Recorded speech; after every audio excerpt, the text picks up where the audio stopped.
ಕಂಬನಿಯ ಕೊಯಿಲು ತರಾಸು ಅವರ ಚಿತ್ರದುರ್ಗದ ಇತಿಹಾಸವನ್ನಾಧರಿಸಿದ ಐತಿಹಾಸಿಕ ಕಾದಂಬರಿ.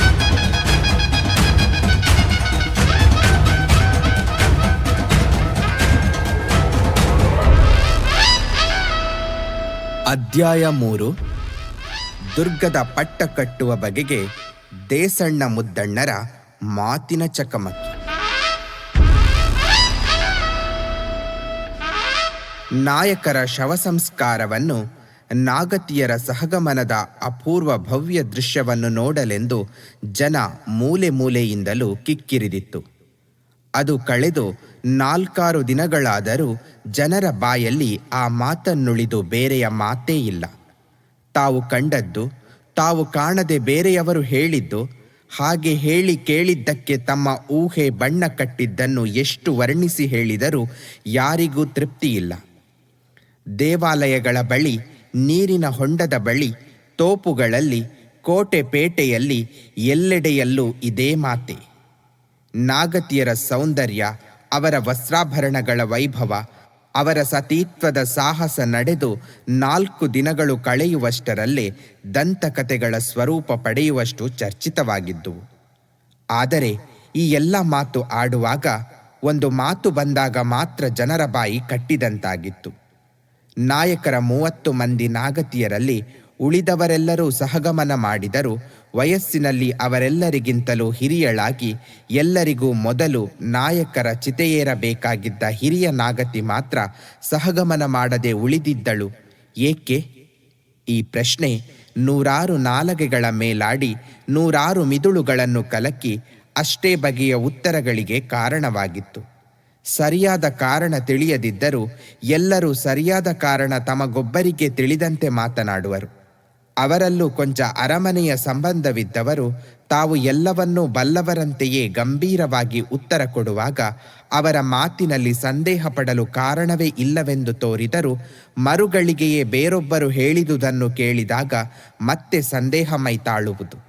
ಇದರೊಂದಿಗೆ ಅರಮನೆಯವರು ಮತ್ತು ಆಪ್ತ ಜನ ಎಷ್ಟೇ ಗುಟ್ಟಾಗಿಡಬೇಕೆಂದು ಯತ್ನಿಸಿದರೂ ನಾಯಕರ ಶವದ ಮುಂದೆ ಉತ್ತರಾಧಿಕಾರದ ವಿಚಾರದಲ್ಲಿ ನಡೆದ ಚರ್ಚೆ, ಹಗರಣ ಹೇಗೋ ಆ ಕಾವಲಿನಿಂದ ನುಸುಳಿಕೊಂಡು ಬಂದು ಜನರ ಸಂದೇಹಕ್ಕೆ ಯಾವುದೋ ಗಂಭೀರ ರಾಜಕಾರಣದ ಸ್ವರೂಪವನ್ನು ನೀಡಿತ್ತು. ಆ ಮಾತನ್ನಾಡುವಾಗ ಗಟ್ಟಿಯಾಗಿ 4 ಜನಕ್ಕೆ ಕೇಳಿಸದಂತೆ ಪಿಸುದನಿಯಲ್ಲಿ ತಾವು ಯಾವುದೋ ಪಿತೂರಿಯ ಪಾಲುಗಾರರಂತೆಯೇ ಮಾತನಾಡುವಂತೆ ಮಾಡಿತ್ತು.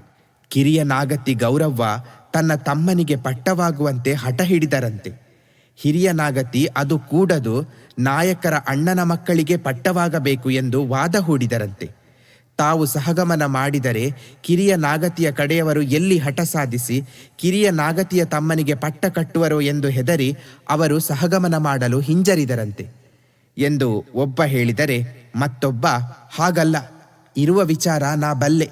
ನನ್ನ ಭಾವ ಮೈದುನನ ಅಳಿಯನ ಅಕ್ಕನ ಮಗ ಅರಮನೆ ಉಳಿಗದಲ್ಲಿದ್ದಾನೆ.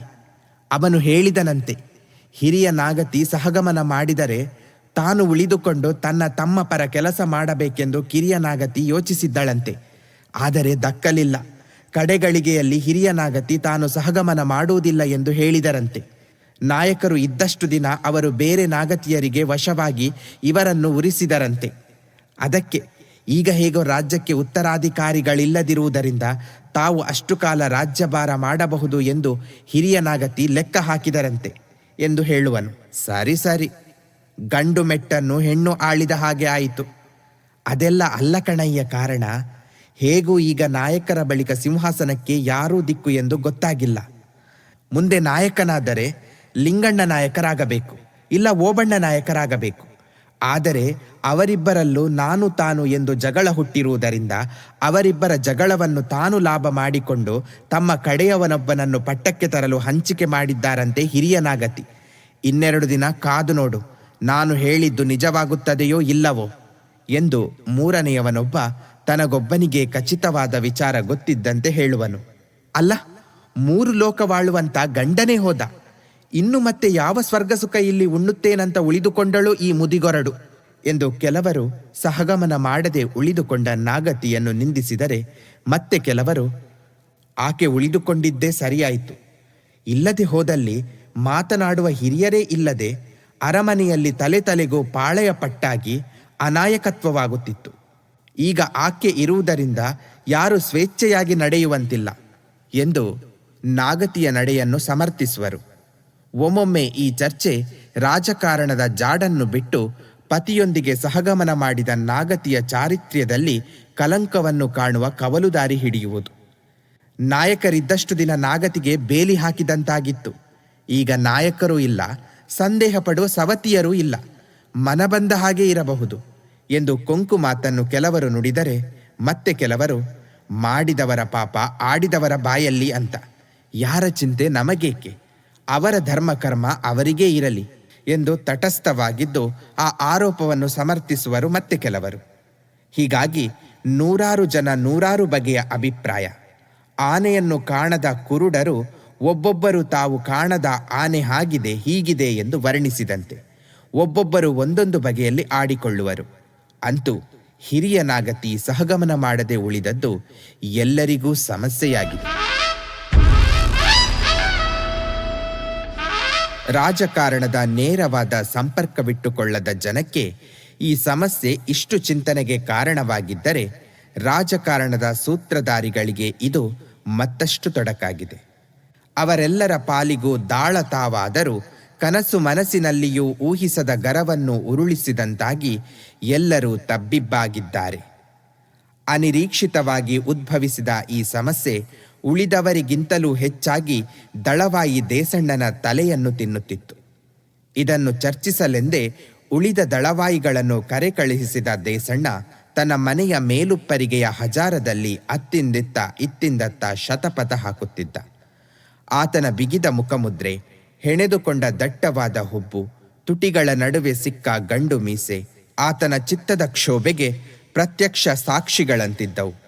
ಆತನ ಕಣ್ಣುಗಳು ಗೋಡೆಗೆ ಸಾಲಾಗಿ ತೂಗು ಹಾಕಿದ್ದ ಕತ್ತಿ, ಗುರಾಣಿ, ಕವಚ, ಭಲ್ಲೆ, ಕಟಾರಿಗಳನ್ನು ದಿಟ್ಟಿಸುತ್ತಿದ್ದರೂ ಆತನ ಮನಸ್ಸು ಆ ಗೋಡೆಯಾಚೆ ತೂರಿ ಮತ್ತಾವುದೋ ರಹಸ್ಯವನ್ನು ಭೇದಿಸಲು ತವಕಿಸುತ್ತಿತ್ತು. ದಳವಾಯಿ ದೇಸಣ್ಣ ಸರ್ಜೇರಾಯರ ಮಕ್ಕಳ ಪಕ್ಷವನ್ನು ಕಟ್ಟಿದ ಗುಂಪಿನ ಮುಖ್ಯಸ್ಥ. ಕಸ್ತೂರಿ ರಂಗಪ್ಪ ನಾಯಕರ ಬಳಿಕ ಅವರ ಹಿರಿಯ ಮಗ ಸರ್ಜೇರಾಯನ ಮಕ್ಕಳು ಪಟ್ಟಕ್ಕೆ ಬರದೆ ಕೊನೆಯ ಮಗ ಇಮ್ಮಡಿ ಮದಕರಿ ನಾಯಕ ಪಟ್ಟಕ್ಕೆ ಬಂದುದು ಆತನಿಗೆ ಅಸಮಾಧಾನವಾಗಿತ್ತು.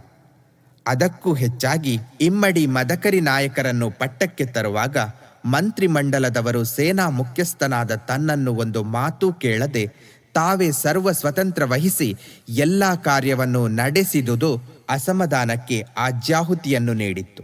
ಈ ದುರ್ಗಕ್ಕೆ ವಿಪತ್ತು ಬಂದಾಗ ರಕ್ತ ಹರಿಸಲು ಪ್ರಾಣ ಕೊಡಲು ದಳವಾಯಿಗಳು ಬೇಕು. ಉಳಿದ ಮುಖ್ಯ ವಿಷಯಗಳಲ್ಲಿ ನಾವು ಯಾರಿಗೂ ಬೇಡ. ಬರೀ ಕಾಲಕಸ, ಓಲಗ ಸಾಲೆಯಲ್ಲಿ ಕುಳಿತು ಬಡಾಯಿ ಕೊಚ್ಚುವ ಭುವನಪ್ಪನಂತವರಿಗೆ ಎಲ್ಲ ಕೆಲಸಕ್ಕೂ ಅಗ್ರತಾಂಬೂಲ. ಅರಮನೆಯವರು ಹೀಗೆ ಮಾಡೋದು ಸೇನೆಯವರಿಗೆ ಅಪಮಾನ ಮಾಡಿದಂತೆ. ಇದನ್ನು ನಾವು ಪ್ರತಿಭಟಿಸಿ ನಮ್ಮ ಮರ್ಯಾದೆ ಕಾಯ್ದುಕೊಳ್ಳದೆ ಹೋದರೆ ನಾಳೆ ಯುದ್ಧವಿಲ್ಲದ ಕಾಲದಲ್ಲಿ ಬೀದಿಯ ನಾಯಿಯೂ ನಮ್ಮನ್ನು ಕಂಡು ಎದ್ದು ನಿಲ್ಲುವುದಿಲ್ಲ ಎಂದು ಆಗಲೇ ಇತರ ದಳವಾಯಿಗಳ ಮುಂದೆ ತನ್ನ ಅಸಮಾಧಾನವನ್ನು ಸೂಚ್ಯವಾಗಿ ತೋರಿಕೊಂಡಿದ್ದ. ಎಲ್ಲ ದಳವಾಯಿಗಳ ಮರ್ಯಾದೆಯ ಹೆಸರಿನಲ್ಲಿ ದೇಸಣ್ಣ ಆಡಿದ ಮಾತು ಇತರ ದಳವಾಯಿಗಳಿಗೆ ಕೊಂಚ ಮಟ್ಟಿಗೆ ಸರಿ ಕಂಡಿತ್ತು. ಅರಮನೆಯವರು ನಾವು ಹೇಳಿದ ಹಾಗೆ ಕೇಳಬೇಕು ಎಂದು ನಾವು ಹೇಳುವುದಿಲ್ಲ. ಮಂತ್ರಿಮಂಡಲ ಇರುವುದೇ ಇಂಥ ಕೆಲಸಕ್ಕಾಗಿ. ಅವರ ಕೆಲಸ ಅವರು ಮಾಡಲಿ. ನಾವಿರುವುದು ಕೋಟೆಯ ರಕ್ಷಣೆಗಾಗಿ. ನಮ್ಮ ಕೆಲಸ ನಾವು ಮಾಡುತ್ತೇವೆ. ಆದರೆ ಎಲ್ಲರ ಹಾಗೆ ನಮ್ಮನ್ನು ಒಂದು ಮಾತು ಕೇಳಿದ್ದರೆ ನಾವು ಬೇಡ ಅನ್ನುತ್ತಿದ್ದೇವೆ. ಅರಸು ಯಾರಾದರೂ ನಮ್ಮದು ಕೋಟೆ ಕಾಯುವ ಕೆಲಸ ಆಯಿತು ಎಂದು ಅವರ ಸಲಹೆಗೆ ನಾವು ಕಲೆ ಹಾಕುತ್ತಿದ್ದೆವು. ಆಗ ನಮಗೂ ಮರ್ಯಾದೆ ಕೊಟ್ಟ ಹಾಗಾಗುತ್ತಿತ್ತು. ಅವರ ಕೆಲಸಕ್ಕೂ ಅಡ್ಡಿಯಾಗುತ್ತಿರಲಿಲ್ಲ. ಈಗ ನಾವು ಇದ್ದು ಸತ್ತಂತೆ ಮಾಡಿದರು ಅರಮನೆಯವರು ಎಂದು ಕೆಲವರು ದೇಸಣ್ಣನ ಮಾತಿಗೆ ತಲೆದೂಗಿದ್ದರು. ಮತ್ತೆ ಕೆಲವರು ಸಿರಿಯದ ಕೃಷ್ಣಪ್ಪ ನಾಯಕ ದುರ್ಗದ ಮೇಲೆ ದಂಡೆತ್ತಿ ಬಂದಾಗ ಈ ದುರ್ಗವನ್ನು ಕಾಪಾಡಿದವರು ಸರ್ಜೇರಾಯರು. ತಮ್ಮ ಕೈಯ ಗಂಡುಗೊಡಲಿಯಿಂದಲೇ ನೂರಾರು ಮಂದಿಯನ್ನು ಕಡಿದು ರಾಜ್ಯವನ್ನು ರಕ್ಷಿಸಿದ ಪರಾಕ್ರಮ ಅವರದು. ಅವರು ಕಟ್ಟಿದ ರಾಜ್ಯ ಅವರದಾಗಬೇಕಾಗಿತ್ತು, ಇಲ್ಲವೇ ಅವರ ಮಕ್ಕಳದಾಗಬೇಕಿತ್ತು. ಹಿರಿಯ ಮಗನಾಗಿ ಹುಟ್ಟಿಯೂ ರಾಜ್ಯವಾಳುವ ಪುಣ್ಯವನ್ನು ಅವರು ಪಡೆಯಲಿಲ್ಲ. ಅಂತಹ ತಂದೆಯ ಮಕ್ಕಳಾಗಿ ಹುಟ್ಟಿಯೂ ಈ ಇಬ್ಬರು ಕಂಡವರ ಊಳಿಗ ಮಾಡುತ್ತಾ ಬದುಕಬೇಕೆ? ಒಮ್ಮೆ ಕೈಗೆ ಬಂದು ತಪ್ಪಿದ ತುತ್ತು ಮತ್ತೊಮ್ಮೆಯೂ ಕಂಡವರ ಪಾಲಾಗಬೇಕೆ ಎಂದು ಗತಿಸಿದ ಸರ್ಜೇರಾಯರಲ್ಲಿದ್ದ ವಿಶ್ವಾಸ ಅವರ ಮಕ್ಕಳಿಗಾದ ಅನ್ಯಾಯಕ್ಕಾಗಿ ಮರುಗಿ ಧರ್ಮದೃಷ್ಟಿಯಿಂದ ದೇಸಣ್ಣನ ಮಾತಿಗೆ ಮನಸೋತಿದ್ದರು. ಹೀಗೆ ಹಲವಾರು ಕಾರಣಗಳಿಂದಾಗಿ ದಳವಾಯಿಗಳ ಗುಂಪಿನಲ್ಲಿ ದೇಸಣ್ಣನ ಪಕ್ಷ ಬಲವಾದುದಲ್ಲದೆ ಬೇರೆಯವರು ಅವನ ಗುಂಪಿಗೆ ಸೇರಿದ್ದರು. ದೇಸಣ್ಣ ಸುಳಿವು ಕೊಡದೆ ಬಂದ ಈ ಸಮಸ್ಯೆಯನ್ನು ಚಿಂತಿಸುತ್ತಾ ಶತಪಥ ಹಾಕುತ್ತಿರುವಾಗಲೇ ಬಾಗಿಲ ಭಟನು ಬಂದು ದಳವಾಯಿ ಮುದ್ದಣ್ಣ, ರಾಯಣ್ಣ ಬಂದಿದ್ದಾರೆಂದು ತಿಳಿಸಿದ. ಅವರಿಬ್ಬರನ್ನು ಒಳಗೆ ಕರೆತಾರೆಂದು ಭಟನಿಗೆ ಹೇಳಿ ದೇಸಣ್ಣ ಅವರು ಬರುವುದನ್ನು ಕಾಯುತ್ತಾ ನೆಲಕ್ಕೆ ಹಾಸಿದ್ದ ಮೆತ್ತೆಯ ಮೇಲೆ ದಿಂಬಿಗೆ ಒರಗಿ ಕುಳಿತ ಸ್ವಲ್ಪ ಹೊತ್ತಿನಲ್ಲೇ ಇಬ್ಬರು ದಳವಾಯಿಗಳು ಬಂದರು. ದಳವಾಯಿ ಮುದ್ದಣ್ಣ ಆ ಕೆಲಸಕ್ಕಾಗಿಯೇ ಹುಟ್ಟಿದಂತಹ ಅಜಾನುಬಾಹು ಆಳು. ಗಲ್ಲಿ ಮೀಸೆ, ದಟ್ಟವಾದ ಕೂಡು ಹುಬ್ಬುಗಳು, ಸ್ವಾಭಾವಿಕವಾಗಿಯೇ ಕಠೋರವಾದ ಆ ಮುಖ ಆ ದಿನವೇಕೋ ಮತ್ತಷ್ಟು ಕಠೋರವಾಗಿ ಕಣ್ಣುಗಳು ಯಾವುದೋ ಸುಪ್ತ ರೋಷದಿಂದ ಹೊಳೆಯುತ್ತಿದ್ದವು. ಒಳಗೆ ಬರುತ್ತಿದ್ದ ಹಾಗೆಯೇ ಹೊಸ ಸುದ್ದಿಯನ್ನು ಕೇಳಿದಿರ ದಳವಾಯಿಗಳೇ ಎಂದು ಕೇಳಿಕೊಂಡೇ ಬಂದ. ಕೇಳಿದೆ, ಅದಕ್ಕಾಗಿಯೇ ನಿಮಗೆ ಹೇಳಿ ಕಳುಹಿಸಿದ್ದು. ಬನ್ನಿ, ನಿಧಾನವಾಗಿ ಮಾತನಾಡೋಣ. ಮಾತನಾಡುವುದು ಗುಡ್ಡದಷ್ಟಿದೆ ಎಂದ ದೇಸಣ್ಣ. ನಮ್ಮದೆಲ್ಲ ಬರೀ ಮಾತಿನಲ್ಲೇ ಆಗಿ ಹೋಯಿತು. ಅದಕ್ಕೆ ನಾವಿಷ್ಟು ತಾತ್ಸಾರವಾಗಿದ್ದೇವೆ. ನಾವು ಒಬ್ಬರು ಬದುಕಿದ್ದೇವೆ ಎನ್ನುವುದನ್ನು ಇತರರಿಗೆ ಮನವರಿಕೆ ಮಾಡಿಕೊಟ್ಟ ಹೊರತು ಈ ಜನಕ್ಕೆ ಎಚ್ಚರವಾಗುವುದಿಲ್ಲ. ದೇಸಣ್ಣನವರೇ, ನೀನಾಡುವ ಮಾತನ್ನು ಕೇಳಿದರೆ ಏನೋ ವಿಶೇಷ ಸುದ್ದಿ ಇದ್ದಂತಿದೆ. ಏನು ಸಮಾಚಾರ ಮುದ್ದಣ್ಣ? ಊರಿನ ಜನ ಆಡುವ ಮಾತು ನಿಮಗೆ ಗೊತ್ತಿಲ್ಲವೇ? ಜನಕ್ಕೇನು 1000 ಮಾತಾಡ್ತಾರೆ. ಜನದ ಮಾತನ್ನೆಲ್ಲ ನಾವು ನಂಬುವುದಕ್ಕುಂಟೆ? ಜನದ ಮಾತನ್ನು ನಂಬದೆ ಹೋದರೂ ಎಷ್ಟೋ ಬಾರಿ ಅದು ಗಾಳಿ ಎತ್ತ ಬೀಸುತ್ತಿದೆ ಎನ್ನುವುದಕ್ಕೆ ಕೈಗೋಲಾಗುತ್ತದೆ. ಅದಕ್ಕೆ ಅದನ್ನು ಗಮನದಲ್ಲಿಟ್ಟು ಕೇಳಿದರೆ ಎಷ್ಟೋ ಬಾರಿ ಅದು ನಿರರ್ಥಕವಾಗುವುದಿಲ್ಲ. ಅಂತೂ ಈ ಬಾರಿಯೂ ಭುವನಪ್ಪನವರು ಹೊಸ ಸಂಚನ್ನೇ ನೇಯುತ್ತಿರುವಂತಿದೆ ದೇಸಣ್ಣ. ಭುವನಪ್ಪನವರ ಸಂಚೆ? ಆಶ್ಚರ್ಯದಿಂದ ಕೇಳಿದ ದೇಸಣ್ಣ. ಭುವನಪ್ಪನವರದೇ. ಯಾರೆಂದರೆ ನೀವು ಪ್ರತ್ಯಕ್ಷ ದೇವರ ಅವತಾರ, ದುರ್ಗದ ಅಭಿಮಾನಿ ದೇವತೆಯೇ ಮೈವೆತ್ತು ಬಂದ ಮಹನೀಯ ಎಂದು ನಂಬಿದಿರೋ ಅದೇ ಭುವನಪ್ಪನವರದೇ. ಯಾವುದೋ ಆಕ್ರೋಶದ ಒತ್ತಡದಲ್ಲಿ ಹೇಳಿದ ಮುದ್ದಣ್ಣ. ನಿನಗೇಕೋ ಯಾವಾಗಲೂ ಭುವನಪ್ಪನವರ ಮೇಲೆ ಕಣ್ಣು ಮುದ್ದಣ್ಣ. ಅವರಿಗೂ ಸಂಚಿನ ಬುದ್ಧಿಗೂ ಬಹಳ ದೂರ. ಅಂತಹ ಧೂರ್ತತನದ ಗಾಳಿಯೂ ಅವರ ಬಳಿ ಸುಳಿಯುವುದಿಲ್ಲ. ಹಾಗಂದುಕೊಂಡು ಹೊಳೆಯುವುದನ್ನೆಲ್ಲ ಹೊನ್ನು ಎಂದು ನಂಬಿ ನೀವು ಹೀಗಾದಿರಿ ದೇಸಣ್ಣ. ಇಲ್ಲವಾದರೆ ದುರ್ಗದ ಸೇನೆಯಲ್ಲಿ ಆಯಸ್ಸನ್ನೆಲ್ಲ ಕಳೆದ ನಿಮ್ಮಂಥವರು ಬರೀ ಕೆಲಸಕ್ಕೆ ಬಾರದ ದಳವಾಯಿಗಳಾಗಿಯೇ ಕೊಳೆಯಬೇಕಾಗಿ ಇರಲಿಲ್ಲ. ದುರ್ಗಕ್ಕಾಗಿ ನೀವು ಸುರಿಸಿದ ನೆತ್ತರನ್ನು ಲೆಕ್ಕಕ್ಕಿಟ್ಟರೆ ಈ ದುರ್ಗಾಧಿಪತ್ಯವನ್ನೇ ನಿಮಗೆ ವಹಿಸಿಕೊಟ್ಟರೂ ಸಾಲದು. ಹಾಗಿದ್ದರೂ ನೀವಿನ್ನು ಬರೀ ದಳವಾಯಿಗಳೇ. ಯಾವ ಮಾತನ್ನು ನಿಮಗೆ ಹೇಳುವುದಿಲ್ಲ, ಯಾವುದಕ್ಕೂ ನಿಮ್ಮನ್ನು ಕೇಳುವುದಿಲ್ಲ. ಹೀಗಾಗಿಯೇ ದುರ್ಗಕ್ಕಾಗಿ ದಿನದಿನವೂ ಸತ್ತು ಬದುಕುವ ನಾವು ಇನ್ನೂ ಕಾಸ್ತಾರರಿಗಿಂತಲೂ ಬಿಟ್ಟಿ ಆಳುಗಳಿಗಿಂತಲೂ ಕಡೆಯಾಗಿ ಬಿದ್ದಿದ್ದೇವೆ. ಈ ಬಾರಿಯಾದರೂ ಭುವನಪ್ಪನವರ ಆಟ ನಡೆಯಲು ಬಿಡಬಾರದು ದೇಸಣ್ಣನವರೇ. ಈಗ ಏನಾಯಿತು ಮುದ್ದಣ್ಣ? ಮುದ್ದಣ್ಣ ಆಡಿದ ಮಾತು, ಅದನ್ನು ಆಡಿದ ರೀತಿಯಿಂದ ಚಕಿತನಾದ ದೇಸಣ್ಣ ಕೇಳಿದ. ಏನಾಗಬೇಕು? ಹಿರಿಯ ನಾಗತಿಯು ಸಹಗಮನ ಮಾಡದಿದ್ದುದೇಕೆ ಗೊತ್ತೇ ದೇಸಣ್ಣನವರೇ? ಏಕೆಂಬುದು ನನಗಿನ್ನೂ ತಿಳಿಯದು. ಇದರಲ್ಲಿ ಏನೋ ರಹಸ್ಯವಡಗಿದೆ ಎಂದು ಮಾತ್ರ ಊಹಿಸಿದ್ದೇನೆ. ಅದರ ಹಿಂದೆ ಏನೋ ಅಡಗಿರಬಹುದು. ಮುಂದೆ ಏನಾಗಬಹುದು ಎಂದು ಆಲೋಚನೆ ಮಾಡಲೆಂದೇ ನಿಮಗೆ ಹೇಳಿ ಕಳಿಸಿದೆ. ಆದರೆ ನಿಮ್ಮ ಮಾತು ಕೇಳಿದರೆ ನನಗೆ ತಿಳಿದಿರುವುದಕ್ಕಿಂತ ನಿಮಗೇನೋ ಹೆಚ್ಚಿನ ಸುದ್ದಿ ತಿಳಿದಿರುವಂತಿದೆ. ಅದೇನು ಹೇಳಿ? ನಾವೇಕೆ ಹೇಳಬೇಕು? ಆ ಸುದ್ದಿಯನ್ನು ನನಗೆ ಯಾರು ತಿಳಿಸಿದರೋ ಅವರನ್ನೇ ಕೇಳಿ. ಅವರ ಬಾಯಿಯಿಂದಲೇ ಅದನ್ನು ನೀವು ಕೇಳಬೇಕೆಂದು ಅವರನ್ನೇ ಕರೆತಂದಿದ್ದೇನೆ. ಯಾರನ್ನು? ರಾಯಣ್ಣನನ್ನು. ನೀನೇ ಹೇಳು ರಾಯಣ್ಣ ಎಂದು ಮುದ್ದಣ್ಣ ಅದುವರೆಗೂ ಒಂದೂ ಮಾತನಾಡದೆ ಸುಮ್ಮನೆ ಕುಳಿತಿದ್ದ ರಾಯಣ್ಣನ ಮುಖ ನೋಡಿದ. ರಾಯಣ್ಣ ಮುದ್ದಣ್ಣನ ಕಾಸಾ ಸೋದರ. ಆದರೆ ಆಳು ನೋಡುವುದಕ್ಕೆ ಮುದ್ದಣ್ಣನಷ್ಟು ಬಲಕಟ್ಟಿಲ್ಲವಾದರೂ ಚೂಪಾದ ಮೂಗಿನ ಕೋಲು ಮುಖದಲ್ಲಿ ಎಲ್ಲೋ ಆಳದಲ್ಲಿ ಹೊಳೆಯುವ ಕಣ್ಣುಗಳನ್ನು ನೋಡಿದಾಗ ನೋಡಿದವರಿಗೆ ಮೈಮೇಲೆ ಜರಿ ಹರಿದಂತಾಗುತ್ತದೆ. ಕೊನೆಯಲ್ಲಿ ಕೊಂಚ ಬಾಗಿದ ತೆಳುವಾದ ಮೂಗು ಇದಿರು ನಿಂತವರ ವಿಧಿಯನ್ನು ಬಗೆದು ಇಣುಕಿ ನೋಡುವಂತಿದ್ದರೆ ಕಣ್ಣ ನೋಟದ ತೀಕ್ಷ್ಣತೆ ಉಕ್ಕಿನ ತಗಡನ್ನಾದರೂ ಕತ್ತರಿಸುವಷ್ಟು ಹರಿತವಾದುದು. ಆತನನ್ನು ಒಮ್ಮೆ ಕಂಡವರು ಆ ಕಣ್ಣುಗಳನ್ನು ಎಂದೂ ಮರೆಯುವುದು ಅಸಾಧ್ಯ. ಮುದ್ದಣ್ಣ ಹೇಳಿದುದನ್ನು ಕೇಳಿ ದೇಸಣ್ಣ ಸುಮ್ಮನೆ ಚಾವಣಿ ನೋಡುತ್ತಾ ಕುಳಿತಿದ್ದ ರಾಯಣ್ಣನನ್ನು ನೋಡಿ, ಏನು ಸಮಾಚಾರ ರಾಯಣ್ಣ ಎಂದ. ಮತ್ತೇನು, ಅಣ್ಣನವರು ಹೇಳಿದುದುದೇ ಎಂದು ಉತ್ತರ ಕೊಟ್ಟ ರಾಯಣ್ಣ. ಅಂದರೆ ಎಲ್ಲ ಭುವನಪ್ಪನವರ ಕೈವಾಡ. ಅದೇನೆಂದು ಕೊಂಚ ವಿವರಿಸಿ ಹೇಳು ರಾಯಣ್ಣ. ಹೇಳುವುದೇನಿದೆ ದೇಸಣ್ಣನವರೇ, ಹಿರಿಯ ನಾಗತಿಯು ಸಹಗಮನ ಮಾಡುವುದನ್ನು ಇದ್ದಕ್ಕಿದ್ದ ಹಾಗೆ ನಿಲ್ಲಿಸುವುದರಲ್ಲಿ ಭುವನಪ್ಪನವರ ಕೈವಾಡವಿದೆ. ಅದು ಹೇಗೆ ಗೊತ್ತು ನಿಮಗೆ? ಅಂತಃಪುರದ ಹೊರತೊಟ್ಟಿಲ ಬಾಗಿಲ ಆಳು ಹೇಳಿದ. ಅವನಿಗೂ ನಿನಗೂ ಏನು ಸಂಬಂಧ? ರಾಯಣ್ಣನ ಮಾತನ್ನು ಕೇಳಿ ಆಶ್ಚರ್ಯದಿಂದ ದೇಸಣ್ಣ ಕೇಳಿದ. ಏನೆಂಬುದನ್ನು ನಾನು ಹೇಳುತ್ತೇನೆ, ಅವರಿಬ್ಬರ ನಡುವೆ ಬಾಯಿ ಹಾಕಿ ಹೇಳಿದ ಮುದ್ದಣ್ಣ. ನಿಮಗೇನೋ ಭುವನಪ್ಪನವರೆಂದರೆ ಪರಮ ವಿಶ್ವಾಸವಿದ್ದರೂ ನನಗೇನೋ ಮೊದಲಿನಿಂದಲೂ ಅವರಲ್ಲಿ ನಂಬಿಕೆ ಸಾಲದು. ಅರಮನೆಯಲ್ಲಿ ನಡೆಯುವ ಕೆಲಸದಲ್ಲಿ ಬಹುಭಾಗ ಅವರ ಕೈವಾಡವೆಂದೇ ತೋರಿತ್ತು. ಅದಕ್ಕಾಗಿಯೇ ಅರಮನೆಯಲ್ಲಿ ಅವರ ಚಲನವಲನಗಳ ಮೇಲೆ ಕಣ್ಣಿಟ್ಟುಕೊಂಡಿದ್ದು. ಏನಾದರೂ ವಿಶೇಷವಾದುದು ಸಂಭವಿಸಿದರೆ ನನಗೆ ವರದಿ ಮಾಡಬೇಕೆಂದು ಅರಮನೆಯ ಆಳುಗಳಲ್ಲಿ ಕೆಲವರನ್ನು ನನ್ನ ಕೈಲಿಟ್ಟುಕೊಂಡಿದ್ದೇನೆ. ಏನು, ಅರಮನೆಯ ಮೇಲೆ ಬೇಹುಗಾರರೇ? ಮುದ್ದಣ್ಣನಾಡಿದ ಮಾತನ್ನು ನಂಬಲಾರದವನಂತೆ ಕೇಳಿದ ದೇಸಣ್ಣ. ನಿಜ, ಅಲ್ಲೂ ನಮ್ಮ ಬೇಹುಗಾರರಿಲ್ಲದೆ ನಡೆಯುವುದಿಲ್ಲ ದೇಸಣ್ಣನವರೇ. ಅರಮನೆಯಲ್ಲಿ ಏನೂ ಆಗುವುದಿಲ್ಲವೆಂದು ನಾನು ನಂಬಿ ಕುಳಿತದಕ್ಕೆ ತಾನೇ ಕಸ್ತೂರಿ ರಂಗಪ್ಪ ನಾಯಕರ ಕಾಲದಲ್ಲಿ ಅವರ ಕಾಸಾ ಅಳಿಯ ಸಿರಿಯದ ಕೃಷ್ಣಪ್ಪ ನಾಯಕ ದುರ್ಗದ ಬುಡಕ್ಕೆ ನೀರು ತಿದ್ದಲು ಯತ್ನಿಸಿದ್ದು.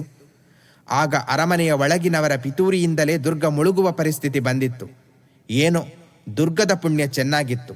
ಸರ್ಜೆರಾಯರಂತಹ ಗಂಡು ಗಲಿಗಳಿದ್ದರು. ಎಂತಲೇ ಗುಡ್ಡದಂತೆ ಬಂದದ್ದು ಗಾಳಿಯಂತೆ ಹಾರಿಹೋಯಿತು.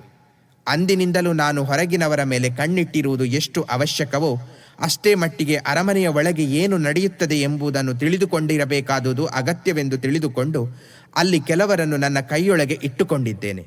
ಆ ಎಚ್ಚರಿಕೆ ಈ ದಿನ ಉಪಯೋಗಕ್ಕೆ ಬಂತು. ಹೇಗೆ? ನಿನ್ನೆ ರಾತ್ರಿ ನಾಯಕರ ಶವದಿದಿರೆ ಕಿರಿಯ ನಾಗತಿ ಗೌಜಿ ಮಾಡಿದುದು, ಕಡೆಗೆ ಅವರು ಎಲ್ಲ ಭಾರವನ್ನು ಭುವನಪ್ಪನವರ ಮೇಲೆ ಹಾಕಿದಂತೆ ಮಾಡಿದುದನ್ನು ನೋಡಿ ಇದರಲ್ಲಿ ಏನೋ ಅಂತರಾರ್ಥವಿದೆ ಎಂದು ಊಹಿಸಿ ಏನಾದರೂ ಹೆಚ್ಚಿನದು ನಡೆದರೆ ಅದನ್ನು ತಿಳಿದುಕೊಂಡು ಕೂಡಲೇ ನಮಗೆ ಸುದ್ದಿ ಕೊಡಲು ನಮ್ಮವರು ಒಬ್ಬರು ಅಲ್ಲಿ ಇರಲಿ ಎಂದು ಆ ದಿನ ಅರಮನೆಯ ಕಾವಲಿನ ಮೇಲ್ವಿಚಾರಣೆಯ ಕೆಲಸಕ್ಕೆ ರಾಯಣ್ಣನನ್ನು ನೇಮಿಸಿದ್ದೆ. ನಾನು ಊಹಿಸುವುದು ತಪ್ಪಾಗಲಿಲ್ಲ. ನಿಮ್ಮ ನಿರೀಕ್ಷೆಗೆ ಏನು ಫಲ ದೊರೆಯಿತು? ದೇಸಣ್ಣ ಕೇಳಿದ.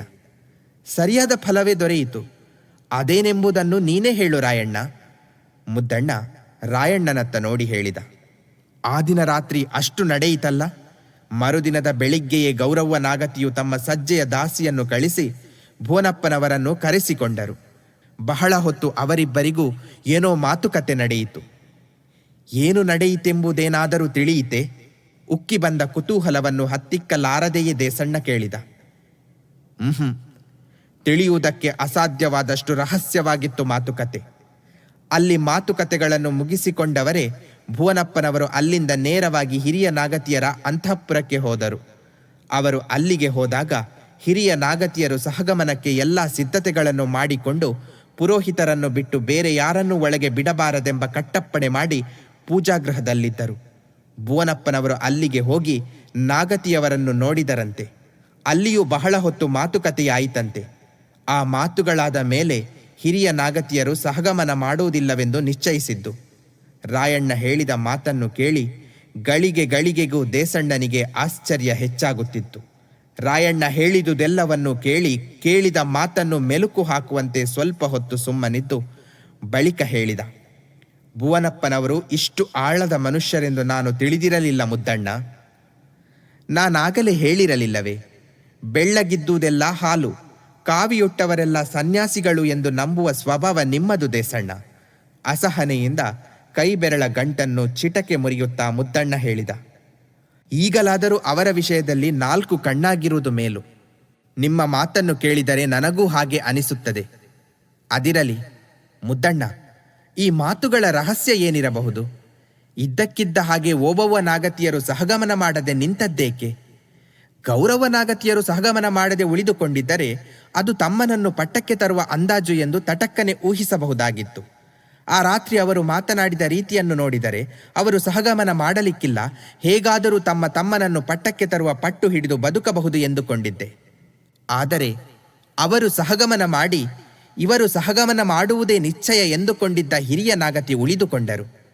ಇದರಲ್ಲಿ ಭುವನಪ್ಪನವರದು ಕೈವಾಡವಿದೆ ಎಂದ ಹಾಗಾಯಿತು. ಇವರ ಹಂಚಿಕೆ ಏನು?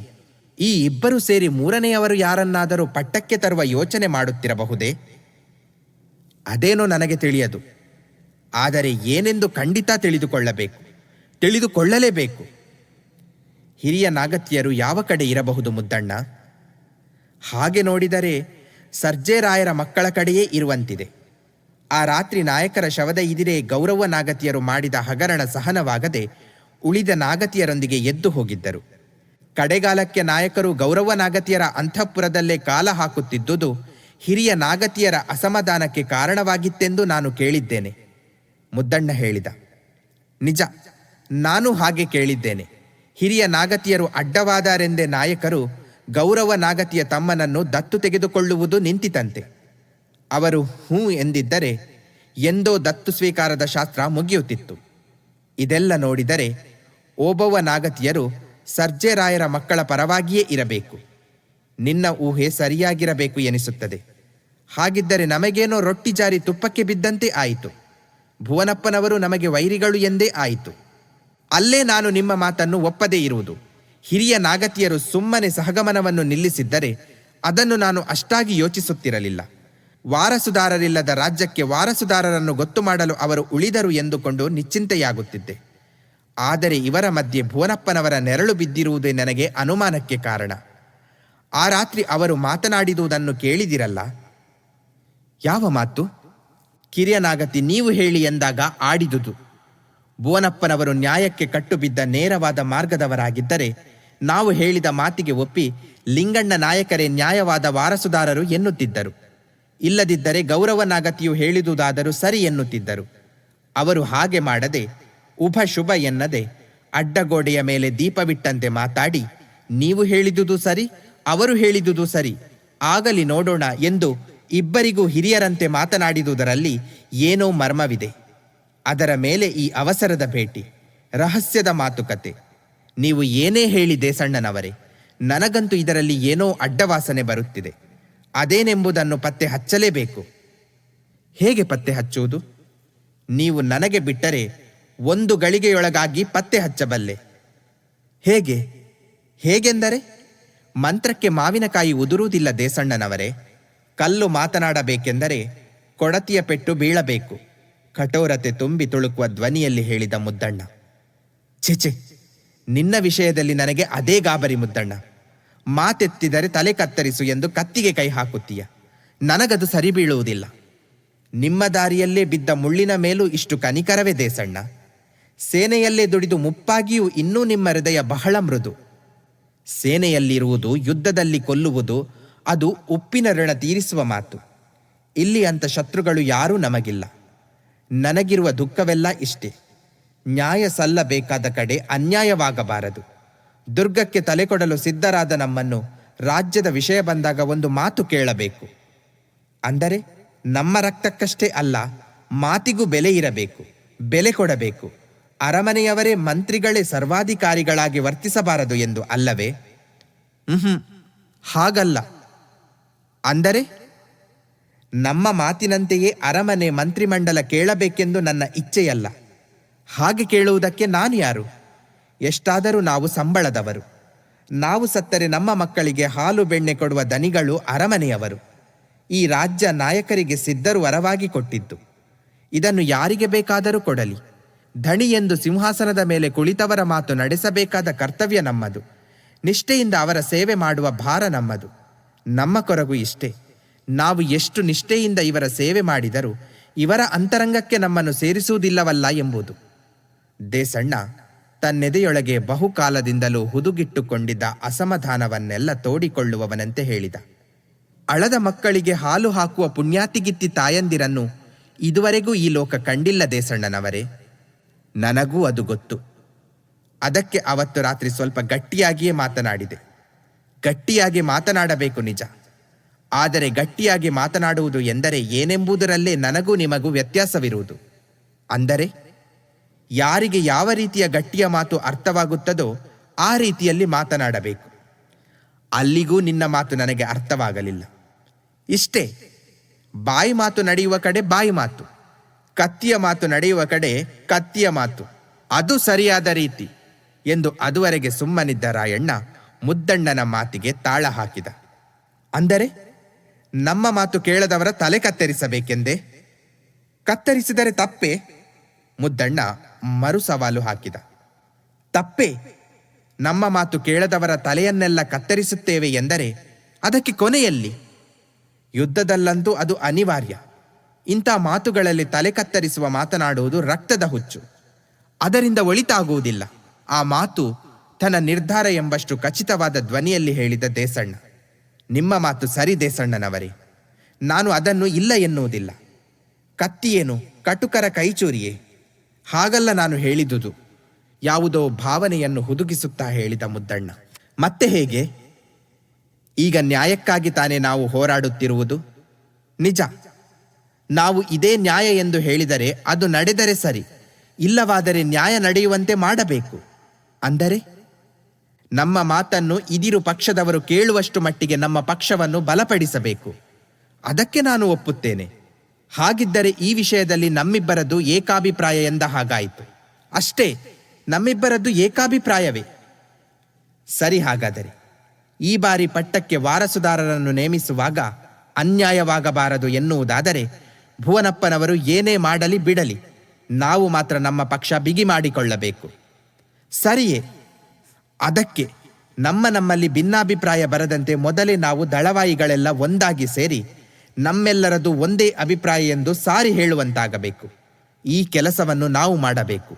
ಶತಾಯ ಗತಾಯ ನಾನೇನೋ ನಿಮ್ಮ ಪಕ್ಷ, ಉಳಿದ ದಳವಾಯಿಗಳನ್ನು ನೀವು ಮಾತನಾಡಿಸಿ ಒಪ್ಪಿಸಬೇಕು. ಸರ್ಜೇರಾಯರ ಮಕ್ಕಳು ಸಿಂಹಾಸನಕ್ಕೆ ಬರಬೇಕೆಂಬ ವಿಚಾರದಲ್ಲಿ ದಳವಾಯಿಗಳಾರಿಗೂ ಭಿನ್ನಾಭಿಪ್ರಾಯವಿಲ್ಲ. ನಾನು ಬಲ್ಲೆ. ಎಷ್ಟಾದರೂ ಸರ್ಜೇರಾಯರಷ್ಟು ನಮ್ಮಲ್ಲಿ ವಿಶ್ವಾಸ ತೋರಿದವರು ಯಾರು? ಅವರಿದ್ದಷ್ಟು ದಿನ ನಮ್ಮನ್ನು ಹೊಟ್ಟೆಯ ಮಕ್ಕಳಂತೆ ಕಾಪಾಡಿದರು. ಇನ್ನೆಲ್ಲಿ ಅಂತ ಪ್ರಭು? ಮಡಿದ ನೆಚ್ಚಿನ ಪ್ರಭುವನ್ನು ನೆನೆದು ನಿಟ್ಟುಸಿರಿಟ್ಟು ಹೇಳಿದ ದೇಸಣ್ಣ. ನಿಜ, ಇನ್ನೂ ಅಂತ ಧಣಿ ನಮಗೆ ಹುಡುಕಿದರೂ ಸಿಗುವುದಿಲ್ಲ. ಅದಕ್ಕೆಂದೇ ಅಲ್ಲವೇ ಅವರ ಮಕ್ಕಳಿಗೆ ಸಿಗಬೇಕಾದ ಸಿಂಹಾಸನ ಅನ್ಯರ ಪಾಲಾಯಿತೆಂದು ನಾವು ಕೊರಗುತ್ತಿರುವುದು. ಆ ಅನ್ಯಾಯವನ್ನು ಸರಿಪಡಿಸುವ ಕಾಲ ಬಂದಿದೆ. ಅದನ್ನು ಕಳೆದುಕೊಳ್ಳದೆ ಸಾಧಿಸಬೇಕು. ಅದಕ್ಕೆ ನಾವು ಆ ಕೆಲಸ ಮಾಡುವ ಮೊದಲು ಲಿಂಗಣ್ಣ ನಾಯಕರನ್ನು ಒಂದು ಮಾತು ಕೇಳಬೇಕು. ಅವರ ಒಪ್ಪಿಗೆ ಪಡೆದು ನಾವು ಕೆಲಸ ಮಾಡಬೇಕು. ನ್ಯಾಯವಾದ ಮಾತು. ಆದರೆ ಅವರನ್ನು ಒಪ್ಪಿಸುವ ಭಾರವನ್ನು ನನಗೆ ಬಿಡಿ ಎಂದ ಮುದ್ದಣ್ಣ. ಅವರು ನಾವು ಅವರ ಪರ ವಾದ ಮಾಡಲು ಒಪ್ಪುತ್ತಾರೆಯೋ? ರಾಜ್ಯ ತಾನಾಗಿ ಬಂದರೆ ಯಾರಿಗೆ ಬೇಡ ದೇಸಣ್ಣನವರೇ? ನಿಮಗೆ ಬೇಡವೇ? ನನಗೆ ತಾನೇ ಬೇಡವೇ? ಆಡುವ ಒಂದೊಂದು ಮಾತನ್ನು ಅರ್ಥ ತುಂಬಿ ಒತ್ತಿ ಒತ್ತಿ ಹೇಳಿದ ಮುದ್ದಣ್ಣ. ರಾಜ್ಯ, ಹೆಣ್ಣು, ಬಂಗಾರ ಬೇಡ ಅನ್ನೋ ಬೈರಾಗಿನ ಈ ಭೂಮಿ ತಾಯಿ ಕಂಡಿಲ್ಲ. ಸಿಕ್ಕರೆ ನನಗೂ ಬೇಕು ಎಂದು ದನಿಗೂಡಿಸಿದ ರಾಯಣ್ಣ ನಗುತ್ತ. ಆ ನಗುವನ್ನು ಕೇಳಿ ದೇಸಣ್ಣನಿಗೂ ಏಕೋ ಒಂದು ರೀತಿಯ ಹೆದರಿಕೆಯಾಯಿತು. ಆಳು ಆಗ ತಾನೇ ತಂದಿಟ್ಟ ದೀಪದ ಬೆಳಕಿನಲ್ಲಿ ಗೋಡೆಯ ಮೇಲೆ ತೂಗು ಹಾಕಿದ್ದ ಶಸ್ತ್ರಗಳು ಹಗಲ ಬೆಳಕಿನಲ್ಲಿ ಕಾಣುವುದಕ್ಕಿಂತ ಹೆಚ್ಚು ಕಠೋರ ಕಾಂತಿಯಿಂದ ಹೊಳೆದಂತೆ ಭಾಸವಾಯಿತು. ಆ ಅಣ್ಣ ತಮ್ಮಂದಿರ ಮಾತಿಗೆ ಏನೂ ಉತ್ತರ ಕೊಡದೆ ಬಳಿಯಲ್ಲಿದ್ದ ಹರಿವಾಣವನ್ನು ಹತ್ತಿರಕ್ಕೆಳೆದುಕೊಂಡು ಬಾಯಲ್ಲಿ ಅಡಕೆಯನ್ನು ಹಾಕಿಕೊಂಡು ಮೌನವಾಗಿಯೇ ವೀಳೆಯದ ಎಲೆಗೆ ಸುಣ್ಣ ಸವರತೊಡಗಿದ. ಮುಂದಿನ ಸಂಚಿಕೆಯಲ್ಲಿ ಮತ್ತೆ ಭೇಟಿಯಾಗೋಣ. ಅಲ್ಲಿಯವರೆಗೆ ನಮಸ್ಕಾರಗಳು.